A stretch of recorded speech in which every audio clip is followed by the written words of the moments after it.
Before we get started with the show, here's a quick word from our sponsor, Global Training Center.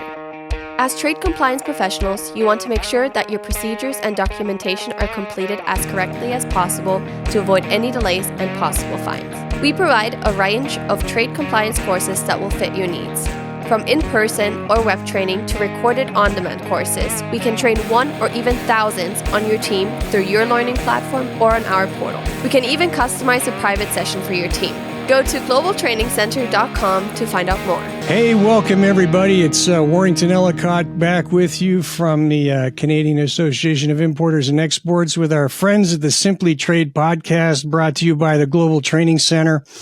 They invited us back, which is great, and I got two of my friends with me today who are going to give us a discussion on the latest updates on U.S.-Canada trade. So I'll start with Jill. Jill first is a Senior Director of Global Trade and Consulting at Livingston International, and she's located in Buffalo. And she's a mourning Buffalo Bills fan at the moment. She's distraught, but we're here to cheer her up. And we got Will Pellerin, a good friend of ours, a partner at Macmillan up in Ottawa. And all of us are just covered in snow right now, and it's just we've had enough. It's time to go down and visit our friends in Texas. We'll go see Layla in Texas and be a little warmer. So the last time we spoke was, let me just see, January 24th. And we figured we'd get everybody together here today to talk about what's transpired over the last 25 days, which is really nothing, right? Really nothing. But anyway, I am going to date stamp this. We're recording this on Friday, the 21st of February at about 11 o'clock in the morning. So things could change by the time you hear this sometime next week. But anyway, I just wanted to start briefly with a little Canadian political update. I know we have a lot of U.S. listeners here today who don't follow Canadian politics. And Prime Minister Trudeau is still the Prime Minister of Canada. He's not the Governor of Canada. He's the Prime Minister of Canada. But there is a race to replace him. And last time we discussed, we have Mark Carney, the previous Bank of Canada and UK Bank of Canada head, Karina Gould, who's the youngest in the group, Chrystia Freeland, who was the previous Deputy Prime Minister, Ruby Dalla, who is an MP from Brampton, and a previous MP from the Montreal, don't mind my dogs, previous Montreal MP, Frank Baylis, is in the running. But Carney is clearly in the leading position in the race, and he was just last night endorsed by Dominic LeBlanc, who is the lead on the Canadian trade file. And strangely enough, since the inauguration of the president, the conservative lead in Canada has virtually come to an end. They're almost identical now in the polls. So this is getting very exciting, and it looks like we're going to have an election here after March 9th, when the Liberals decide who's going to be their next leader. It would appear that whoever the leader is doesn't want to face Parliament on the 24th of March, and it looks like we're going to go to an election. So now Canadian election is only up to 6 weeks in length, so this is going to be over pretty quickly. And then we'll see what we get after that. Enough of the politics. Let's start our trade discussion. And I just want to briefly give the listeners a little bit of a playbook here. I'm going to go through the executive orders here, and then I'm going to get Jill and then Will's perspective. Will will give us a Canadian perspective, a legal context, and Jill can give us kind of the brokerage and legal context in the United States. And hopefully that'll help the listeners try to figure out what's going on both sides of the borders and how we might all navigate our ways around this. Okay, so that's how we're going to approach things today. So last time we had talked about the America First Trade Policy executive order, and that was issued on January 20th. And that the president asked many departments of the U.S. government to come back to him with reports on trade, right? And I think we talked about the real emphasis of this was sort of reset the balance of trade. But we haven't really seen the results of that just yet. So I don't know. Why don't I start with you, Joe? What did you feel was one of the most important things on the U.S. side that came out of that? Yeah, I mean, it really set the stage for what their priorities and focuses were going to be on. And you're seeing now the administration is sort of going through with those in order. So, you're looking at balance of trade. You're looking at things like de minimis, getting rid of de minimis, and even going through now and looking at taxes overseas, how that might negatively affect the U.S. And the participants in the trade in the U.S.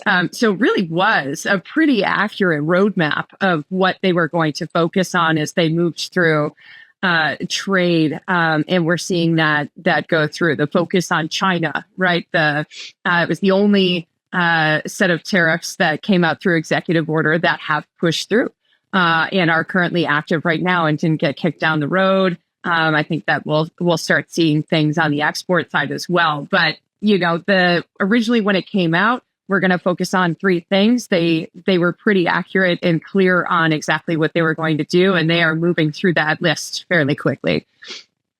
And then, Will, from the Canadian side, I think it's fair to say when that policy was released, there wasn't sort of an immediate concern on Canada's side. That seemed to manifest itself through the other executive orders that came later on. But interested in your thoughts on the initial. I think everyone's in full firefighter mode right now in Canada, and everyone's worried about tariffs going into place tomorrow morning. And this one here gave us kind of that April 1st breathing room. There's going to be a report. And so April 1st feels like years from now at this point, right? Even though that's just around the corner and still very, very scary, I think there's more immediate concerns that, steel and aluminum tariffs could go in place really quickly. Automotive tariffs could go in place really quickly. The March 5th deadline is still right around the corner for the general 25 or March 4th, 25% tariff that would go into place. So ultimately, I think the idea that there will be a report in place, that they're going to look at balance of trade, that they'll dig into the details, buys us a little bit of breathing room. And I think we're thankful for that at this point, even though that's still very, very scary. Yeah, and on the same day, the other executive order was effectively the United States walking away from the OECD global tax agreement, which we then saw on future executive orders that came through in the month. But I wanted to get to that weekend, the February 1st weekend, when it all broke loose. That was the move by the president in the executive order for 25% tariffs on Canada, all goods coming in from Canada and Mexico, including de minimis, and 10% on China tariffs. And I don't know, Jill, I'm curious what went down within your organization on that weekend, because I know I was pretty busy. Yeah. When those executive orders were released, I said, really, you got to do this on a weekend. But one thing that did stand out to me was that there was a date in the future, even though it was only a few days, right? So anytime you see an executive order come out that says, we're going to do this thing, and then there's a date in the future, we anticipated that there would be some room for negotiation. And so as you look at the order, it was, there was an additional 10% on China, and we're already used to sort of managing the China tariffs from the 301 perspective. But we were interested to see, all right, how are we going to implement these? And we needed the CSMS messages from CUP to say, okay, it's a new, entirely different Chapter 99 line, and here's how you manage it. Okay, we've got the roadmap for that. As far as as far as Canada and Mexico go, 25% is obviously extraordinary to hit on our closest trading partners. 10% for those petroleum products, so a little extra for them there. Instead of the 25%. And it was interesting to come in to the office on Monday morning and see that Sheinbaum was already talking to Trump from the Mexico perspective and negotiating that delay right away, earlier in the day. And then we're all waiting for Canada. Okay, what about Canada? We're sitting all day long. Okay, he's going to talk to Trudeau at 3:00. And then the call happens. And ironically, he ends the call to go congratulate the Florida Panthers on their Stanley Cup win. And then they didn't actually tell us on February 3rd if it was going to be delayed until after 5 p.m. So that was a lot of tension and consternation there, a little bit of release at 5:05 when they finally announced, yes, we're going to kick it down the road, same as Mexico. And it's a little unsettling now that as we creep up on March 4th, are we going to have that same stressful day before negotiations again? So, yeah. And I think, Will, the interesting thing that I found about that was on the Canadian side, at least, was the impact on de minimis also hit Canadians' business, and Canadian business had not been subject to that prior, and that caused a lot of consternation, at least that day, right? Right. De minimis is a big thing, and also really important note. And I know that USMCA, a lot of times you couldn't claim it if it was USMCA goods going back and forth, but the inability to draw back the duties related to these orders. So that was huge, right? To say de minimis is going to be impacted, and that's a huge impact for folks in Canada who have set up warehouse operations specifically to deliver in accordance with de minimis into the U.S. And then also, this is going to go in effect, and you will not be able to draw back these additional 25%. That is a huge hit. Now, Will, I would imagine that your firm had to put sort of countermeasures and actions into play for your clients, and I know you've been doing some investigative work there. What kind of activities were you guys enacting during that weekend?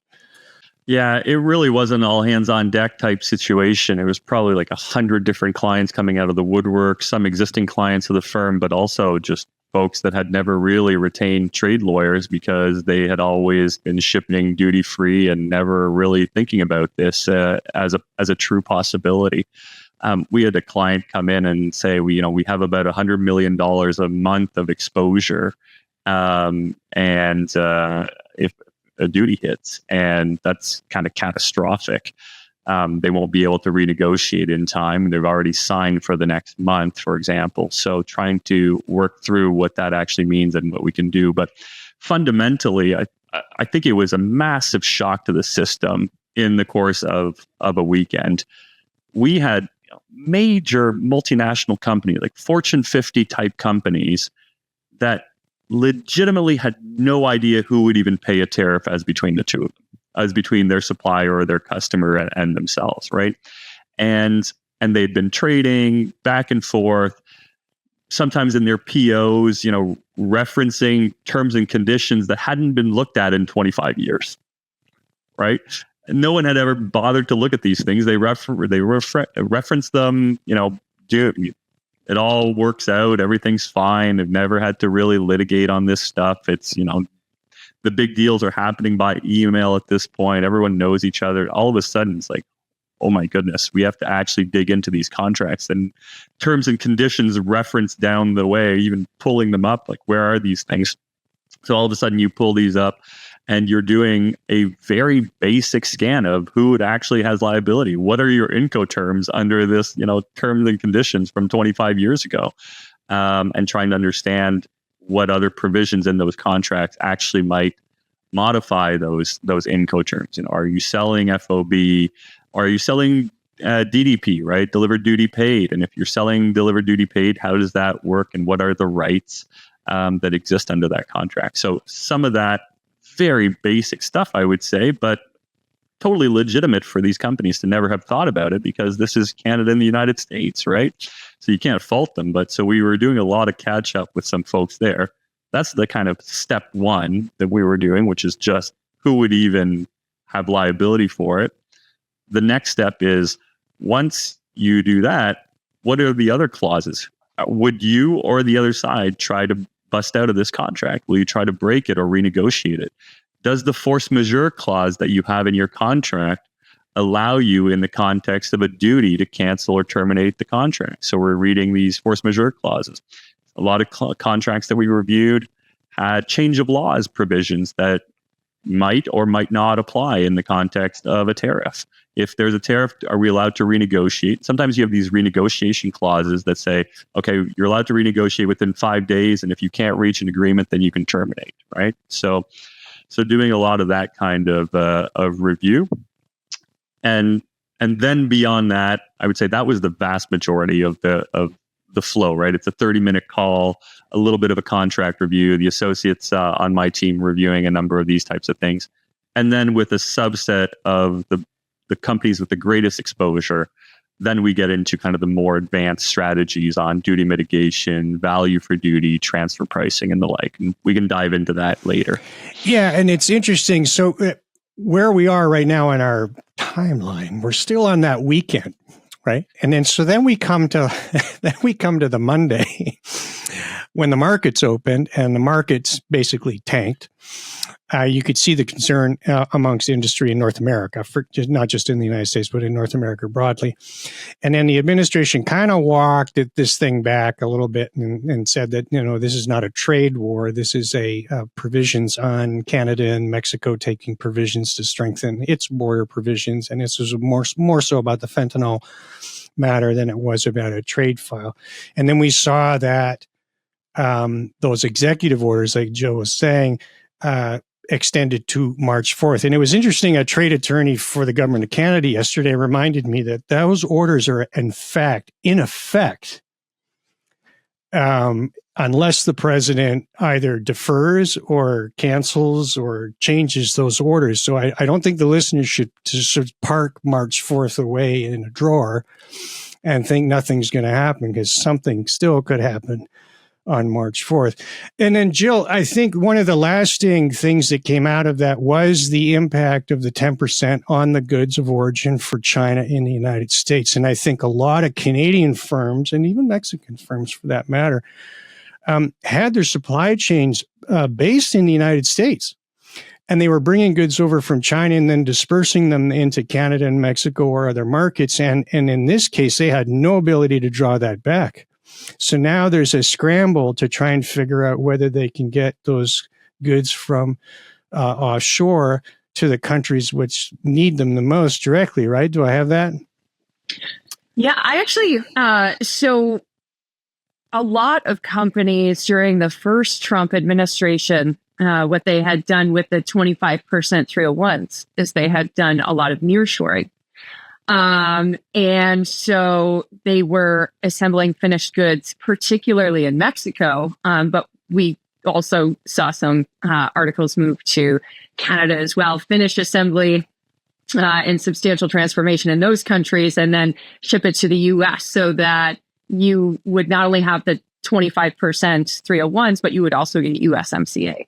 And so from there, that was sort of the supply chain change we really saw quite extensively during the first Trump administration. And then, now with the threat of tariffs on Mexico and Canada, that blows that up. I think as far as additional 10% on Chinese goods, that a lot of participants in the trade had already gotten used to the 301s if they couldn't avoid them.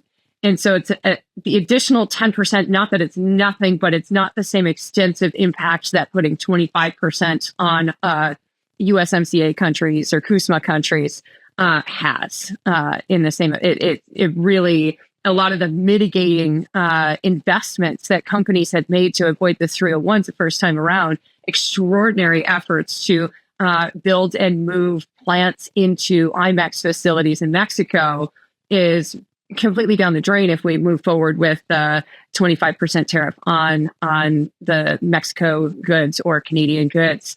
Whereas you didn't hear as much outcry over the additional 10% on the Chinese origin merchandise as you did the 25% on US or on Canada and Mexico. I see. Okay, well, I guess that's a positive, I guess. But then we came to February 10th, and this was the other culture shock, was the executive orders related to steel and aluminum. And of course, 25% on steel and aluminum flowing into the United States from all countries is a big deal. But I don't think a lot of people caught the executive order did not include the HTS code detail for the derivatives. And I guess, Will, you might want to have to help the listeners out here to try and determine like what is a derivative and how is a derivative determined, and what are the kinds of things that those the derivatives face in terms of importation in the United States. Yeah. Jill, I think you looked like you wanted to jump on this. Did you have a good sense, or have you been doing some analysis more on than we have perhaps on that one?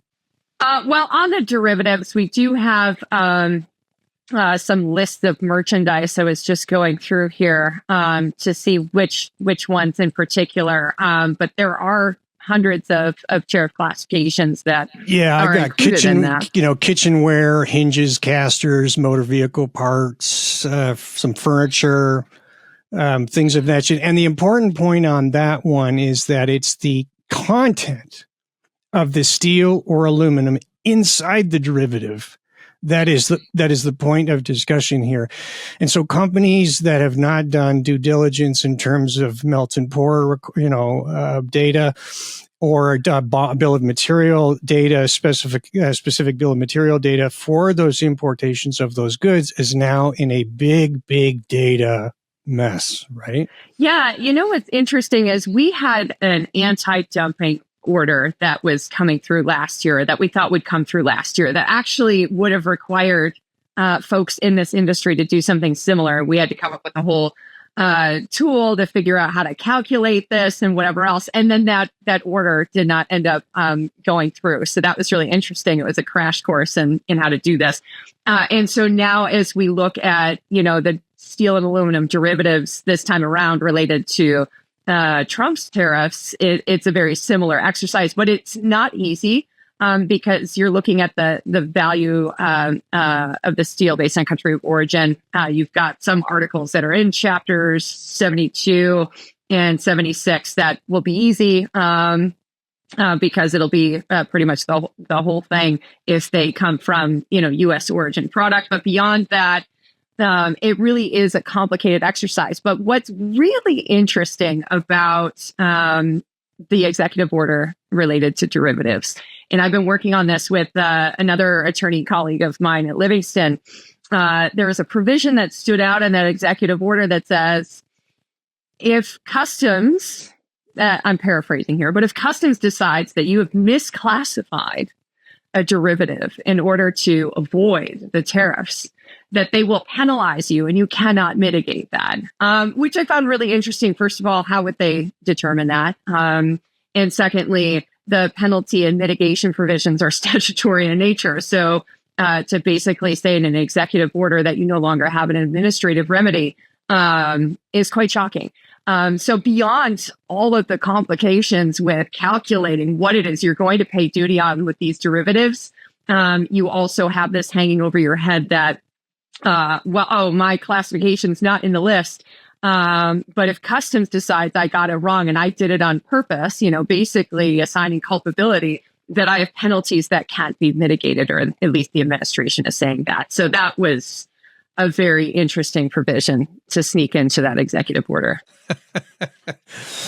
Well, right after that, we had Canada publish its China surtax remission order. And Will, this was related to the China orders, previous China orders. But I think it's an interesting point for listeners that Canada did have a remission process, and maybe you can help explain that. But also the value of businesses going through that exercise, especially with what we're facing here, on opportunities to submit remissions to the government of Canada if captured.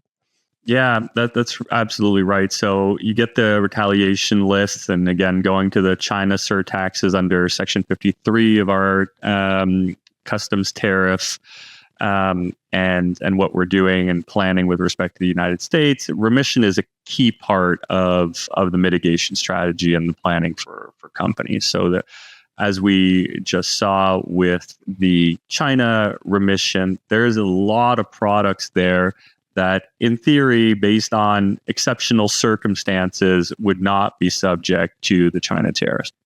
And the government of Canada then effectively, both forward-looking and retroactively, allow for a remission of duties. And I mean, the remission process makes sense fundamentally, right? If you can't get the product anywhere else, and all it's going to do is hurt Canadian manufacturers, because good as an input into something else that we make here, then fundamentally the government has an incentive to allow for a remission or non-payment of duties on a go-forward basis, and in some cases retroactive. I think that the list with respect to the China tariff remission order that came out, there's a lot of consternation as to what actually made its way onto that list. I think there's a lot of players in the Canadian steel producers world that are very angry at that list. We represent some steel producers and clients that have massive issue with that list because it's products that they themselves make in Canada. So it doesn't look like the government of Canada got it quite right. And they seem to have erred on the side of providing more remission rather than less, which for many importers and exporters, that's a great thing. But it certainly is very controversial. But remission orders generally are part of the strategies that we work with clients on, and in fact are preparing a number of applications as we speak in the event that Canada does impose retaliation tariffs on various goods. So I should remind the listeners that Canada, responding to the original IEEPA actions, had a total retaliatory list of approximately $155 billion in total. $30 billion of that was reflected immediately and concurrent to the now March 4th process, but it was rescinded, so we'll have to see where that goes. And then they were holding another 125 in their back pocket. And then, of course, with the announcement of U.S. steel and aluminum, Canada has not at this time discussed any retaliatory actions against those two executive orders. But the level of that trade is approximately $24.4 billion US dollars, if my recollection is correct. So I guess the recommendation to listeners is if, remission activity should be going on right now in your companies, right? You should be taking a look at this. Yep. And I think you have to be ready on day one. If there's a retaliation tariff imposed by Canada, whether it's on the first list or second list or a new list altogether, and this is a product that you need from the United States, especially if it's something that you can't obtain domestically here in Canada, then there's a very strong case to be made that you should apply for a remission order and try to get one for that product. That's not an easy thing to put together. Like, these are real packages that require a significant amount of information and data and meetings with government officials in order to push this through. We've done that successfully with clients, but it's a heavy lift. There's no question. Yeah, it doesn't get easier from here because there's money on the table that they want, and obviously you're trying to protect that money, and so that dance happens. And so then we move towards February 13th, where the executive order was basically issued on a reciprocal trade policy. Now, this is a fundamental change in U.S. trade policy.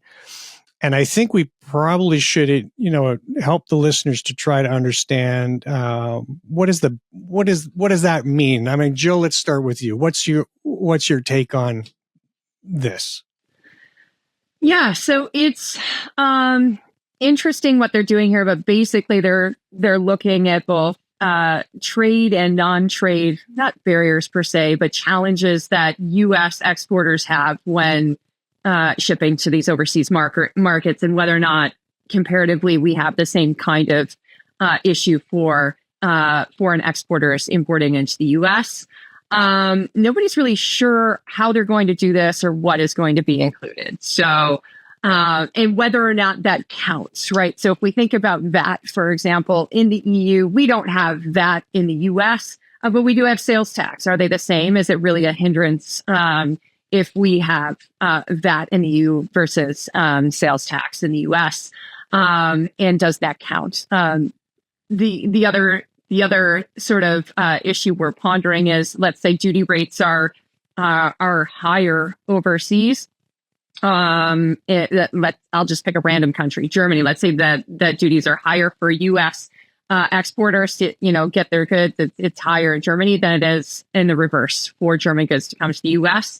Are we going to look at every single line of the tariff? And then are we going to just make it even? Are we going to increase our duties to match theirs?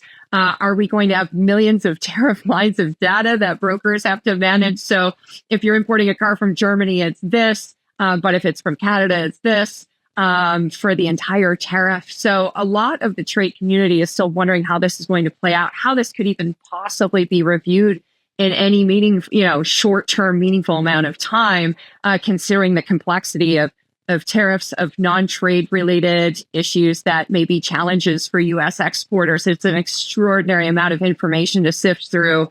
And if a report comes through quickly, is it really comprehensive, or are we making sweeping generalizations about challenges for U.S. exporters? So a lot of the trade community is sort of not even clear on what's going to be included, how we would, what reciprocity looks like. Like I said, do we just bring our duty rate up to match theirs? Do we do that for every single tariff line for every single country? How would that even be possible? So it's quite interesting to see how this is going to play out. Well, from the Canadian side, how did you take it? Yeah, that's exact. I mean, Jill is absolutely right here. This is a fundamental departure from the international framework on trade, like writ large, right? So you're starting from the premise under the WTO agreement that whatever you offer to one country, you have to offer to all countries, right? That's the fundamental most favored nation principle, the MFN principle. And so as long as you are below your kind of WTO trade agreement rates, you can reduce your rates further so long as you offer that to everybody, unless you have a specific trade agreement that allows you to go even lower. So there's an exception under WTO agreements for free trade agreements that allows you to reduce your rates for that subset of countries, right? But that's the general rule. What you offer to one, you offer to all. And as long as you're below those, you're not above those rates that are set under the WTO agreements, you're fine. The problem here, therefore, is if the U.S. is saying, well, now anyone that trades with us has to match what we offer, then every country now has to either reduce its rates to get to where the U.S. what the U.S. has offered them, and it just becomes a massive rework internationally, and not just in respect to the United States, because otherwise you'd be completely offside your international obligations with your other trading partners. So, and from the U.S. perspective, as Jill is mentioning, this is unmanageable. Like, you would have to basically be looking at thousands of tariff codes for 100 plus, 150 plus countries that you actually trade with, and try to assess, am I higher, am I lower? And that's just on what they actually have as a listed tariff code, not even thinking yet about everything else that the US is suddenly interested in, such as value-added taxes, or non-trade barriers, or digital service taxes that Canada might have, that would then somehow lead to the US saying, okay, well, Canada offers 10% to us on this one, we offer 8% to Canada on that one, but Canada also has this digital service tax, so we're going to tag on a punishing rate there, and they do this, and so we'll add a punishing rate there over literally tens of thousands of line items. So the mathematical exercise is incomprehensibly large. And frankly, I don't see how it can be done in a really mathematical way in any realistic time period. So what will probably happen is there will be really quick and dirty shortcuts taken by the United States that will create massive problems and some even more obvious unfairness, right? They're going to have to say, okay, well, we have this rate for the EU on cars, and therefore the EU needs to bring its tariff down, or we're hitting them with an additional piece ourselves. So the fundamental premise just sounds like it's a soundbite, right? It's like reciprocal trade. Whatever you offer us, we offer you, is an oversimplification that blows up everything. Especially if you're a USMCA trader, right? because we were trading most of our goods tariff-free. Very few of them were MFN or non-preferential rates. And so now and of course, then this VAT question or the GST question came in, and how is that all pieced together? I don't think any of us really know. So if we don't know, it gets complicated real fast. But then following that, we've had various discussions from the president that talk about 25% additional tariffs on automotive products, pharmaceutical products, semiconductor products, and last evening on lumber products. And the issue here is that there was really no definitions around this. The timing also is said to be on or about April 2nd, which is the period of the second executive order, which goes towards August 11th. But again, no details, nothing of that nature. So I think the heads up on that one, if you are in any of those sectors, you need to start having some conversations, right? About what exactly are we doing? Where are we getting our goods? Where are our goods going? And things of that nature. So I think what I wanted to try to get at the end of this is to get to your perspective on, Jill, seeing all this coming your way. What might be your three top recommendations for the folks on the U.S. side of our listener base today, and what they might take away? Yeah, and I can even to a certain extent say our Canadian friends as well, because of USMCA, we have a lot of Canadian non-resident importers into the U.S., just as there are many U.S. non-resident importers into Canada. And so I'd say my top biggest recommendation is you need to get visibility on your supply chain. Particularly if you've done the vast amount of your trade within North America, across borders, are you the importer of record into that country? Do you know what you're bringing across? Do you understand the implications of fluctuating duty rates? Because for so long, since at least 1992 with NAFTA, we haven't given it much thought in North America. Our goods have been flowing pretty freely with minimal duty and tax implications for doing that. So you need to get a handle as someone who participates in the trade community, what your supply chain looks like. And then from there, you're going to want to be able to have something in place where you can model these scenarios as they're sort of thrown out there, because Trump does act very fast. He tweets things, and you can't just blow them off and say they're just tweets. These are becoming reality. So if he says, I'm mad at Colombia, I'm going to tariff them if they don't do what I want, he will actually go ahead and do that. So when you start hearing, especially if it gets repeated in the industry a lot or it keeps coming up as a topic, make sure that you have your trade data in place so that you can model how that's going to impact you should it become an actual reality.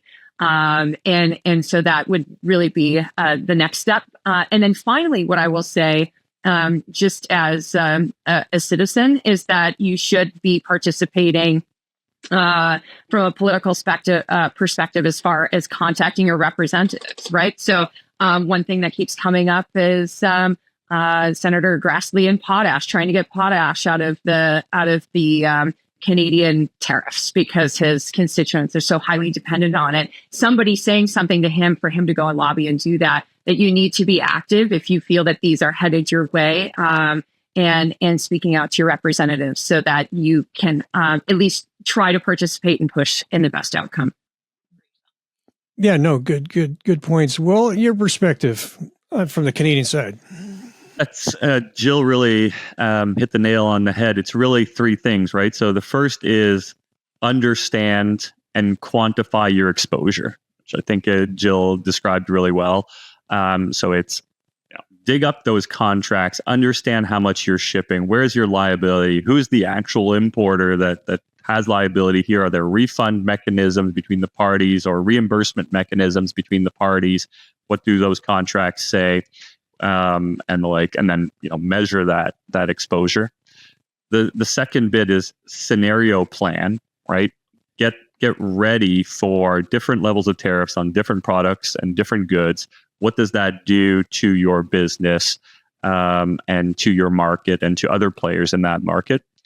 And then the third is mitigate as much as possible. And in some cases, that's not going to be easy. And in other cases, it's a little bit easier, frankly. There are, low-hanging fruit out there that you can do. So value for duty strategies, right? Fundamentally, we're seeing some really nutty things, and I'm sure Jill is also, right? A lot of people, when they're crossing goods across at the border, are just using their invoice price as your value for duty. And that invoice price, that transaction value, might be completely off because you've always had a 0% duty on it, and you've never taken 5 minutes to actually look at what you're declaring as the value for duty on which the tariff would apply. If you're shipping something for $1,000 across the border, 25% might hurt. If you can get that number down to $500, that becomes somewhat a little bit more manageable, right? We're seeing things like, so the obvious one is freight. Get your freight out of your value for duty. It shouldn't be there in the first place, but a lot of people haven't been careful, and it is in there, right? In your transaction price. Get it out. We're seeing services lumped in. Sometimes you do a lot of aftermarket service and training and assembly in the foreign market. You send a guy down to, help assemble the thing. Well, all of that shouldn't be in your value for duty, right? Back out those services. Get to your X Works factory gate price for that good wherever possible. So those are some really easy stuff. But again, it goes to the mitigation. And there's the much more complicated stuff around transfer pricing and affiliate company pricing, where you might be able to actually have a first sale that is far lower valued, on which the duty would apply. In terms of other mitigation strategies, right, look to other markets. For some companies, that's possible, right? If you're in a commodity world and you're producing some form of mineral, then maybe, you're shipping to the EU and the EU starts shipping to the US, and sure, everyone pays a little bit more, but it's a global commodity. It trades as a commodity. You'll be able to sell it. If you're a furniture manufacturer in Winnipeg selling luxury furniture to the US, you might be screwed, right? Like, you're not going to be selling that stuff to China tomorrow morning. We're not selling furniture to the Philippines, right? So ultimately, it depends very much on the sector, but there are alternative markets out there, and trying to understand where they are, including internal trade, which is, of course, the big topic du jour here in Canada. Jill hit it on the head. Lobby, influence, right? Understand also the retaliation list. So from the Canadian perspective, one thing that we're doing is either some companies want more added to the retaliation list. That's very important, right? So let's say you're a manufacturer of something in Canada. All of a sudden, if the US is going to impose a tariff on us of 25% and you can't ship to the United States, you might want to make darn sure that the US product isn't coming into Canada either, right? So that you at least have a market in which you can sell. So we are working with clients to get more things on the retaliation list in certain circumstances, and in others, getting it off the list to make sure that, you don't hurt your own Canadian producers or something of the sort. So again, lobby, influence, yeah. Kim and I talked about that in the previous episode that, because U.S., Canada, Mexico has been such an integrated market for so many years, there's been a comfort of trade, I guess I'll describe it as. And that connectivity to other markets has somewhat become disconnected. I'm not saying they've been fully disconnected, but they've been, put on a shelf or something like that. So I think whether you're a business in Mexico, Canada, or the United States, the activity that should be taking place now is, where can I sell my wares? What do I have to do anything to my wares to access that market? Are there specific technical requirements or labeling requirements or things of that nature to get into those markets? And then who do I need to have a conversation with to facilitate that trade? Now, in Canada, I'm more familiar with the Trade Commissioner's services, which are fantastic. They're in every major market. I'm sure, Jill, there's U.S. government foreign trade officials in each of the major markets at both the state level and the local level. And then, of course, we talked about, local chambers of commerce can assist, listeners to get connected if you're not connected, because I know a lot of listeners here run small business enterprises or medium-sized business enterprises in both U.S. and Canada. And then the chambers of commerce are fantastic organizations to help you. And then, of course, people like us at the Canadian Association of Importers, there are colleagues in the U.S. as well, can facilitate more dialogue at a higher level. So I think that the parting shot, I guess, I'll make as the host is get engaged, right? Expand your thinking, right? Because if Canada's not going to be your number one market, you're going to have to figure out who the next guy in the chain is going to be number one, who's going to be number two, and so on and so forth. The other thing I would suggest to listeners today is call your customs and legal professionals, such as Jill and Will here with me today. As you can see, that they're a wealth of information and fact-based information. You want to avoid going out to social media and finding those so-called experts on trade. That would not be my recommendation. And of course, our good friends at the Global Training Center who help us with this podcast. Again, another great organization to help you on your way. And Jill and Will, I really want to thank you for joining me today. As always, a great education for myself. And with that, I will wish everyone a good day and hope to see you at our next episode. Cheers.